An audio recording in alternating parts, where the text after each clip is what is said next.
Bismillahirrahmanirrahim. Assalamualaikum warahmatullahi wabarakatuh. Jumpa lagi dengan Ibu Ratna di sini. Nah, kali ini kita akan membahas materi terkait sistem komputer. Di sini kita akan mengenal lebih jauh tentang perangkat keras dan perangkat lunak komputer.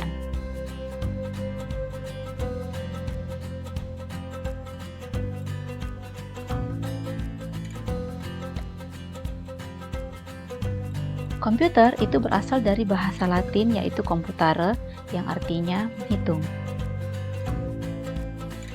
Komputer adalah sekumpulan alat elektronik yang saling bekerja sama, dapat menerima data atau biasa disebut dengan input, mengolah data atau yang biasa juga disebut dengan proses, dan memberikan informasi atau yang biasa juga disebut dengan output yang terorganisasi di bawah kontrol program yang tersimpan di dalam memori.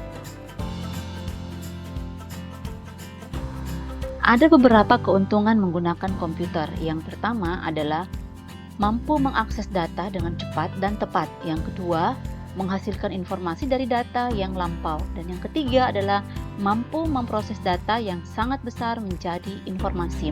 Kemudian yang keempat adalah mampu menyimpan data yang sangat banyak. Yang kelima adalah mampu melakukan importing dan exporting data yang dirancang secara khusus. Nah, di sini kita akan membahas lebih detail terkait masalah hardware atau perangkat keras. Nah, perangkat keras komputer atau yang juga sering disebut oleh hardware adalah semua jenis komponen pada komputer di mana bagian fisiknya dapat terlihat secara kasat mata dan bisa dirasakan langsung. Nah, dalam pengertiannya sendiri, hardware disebut sebagai peralatan fisik komputer yang berguna untuk melakukan proses input, proses, dan output. Nah, di sini perlu Ibu jelaskan lagi bahwa perangkat keras komputer itu bisa kita pindahkan dari tempat satu ke tempat yang lainnya. Karena di sini ciri fisiknya itu adalah terlihat jelas oleh mata, kemudian bisa kita rasakan secara langsung. Nah, di sini ada beberapa contoh perangkat keras komputer.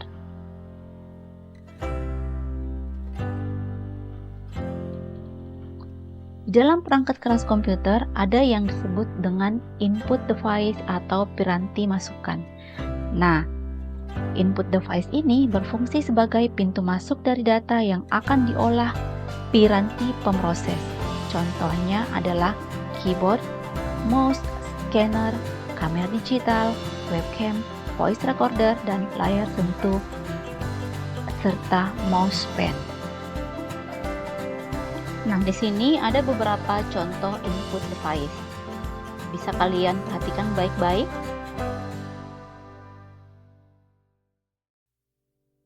Yang kedua adalah processing device atau piranti pemrosesan. Nah, piranti ini berfungsi mengendalikan seluruh aktivitas dari seluruh sistem komputer, merupakan otak dari komputer yang biasa disebut dengan CPU atau Central Processing Unit. Nah, yang ketiga adalah storage device, yaitu piranti penyimpanan. Pada piranti ini diperlukan dalam suatu sistem komputer untuk menyimpan data dan informasi yang masuk melalui input device.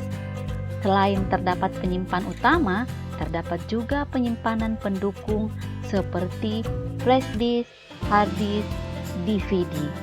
Nah, di sini kalian bisa melihat macam-macam external storage device.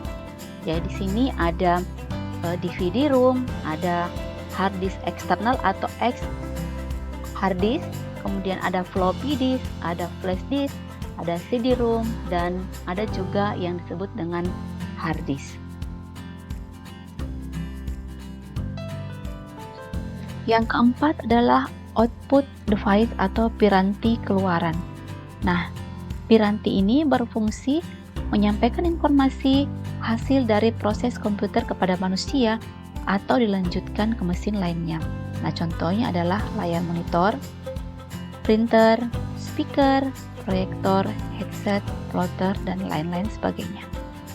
Nah, anak-anakku sekalian, tadi kita sudah bahas tentang perangkat keras komputer atau yang biasa kita kenal dengan hardware. Sekarang kita bahas lagi perangkat lunak komputer atau yang biasa kita kenal dengan software. Nah, perangkat ini merupakan serangkaian instruksi untuk mendukung kinerja dari perangkat keras atau hardware. Software dibagi menjadi dua, yaitu software sistem operasi dan software sistem aplikasi. Nah, yang pertama adalah sistem operasi atau operation system. Memiliki fungsi yang pertama adalah manajemen sumber daya, yang kedua manajemen data, yang ketiga manajemen gugus tugas, yang keempat penyedia sarana komunikasi antar pengguna komputer. Nah, di sini sistem operasi yang dikenal itu antara lain adalah DOS, Windows, Linux, Mac Operation System atau Mac OS, dan Unix.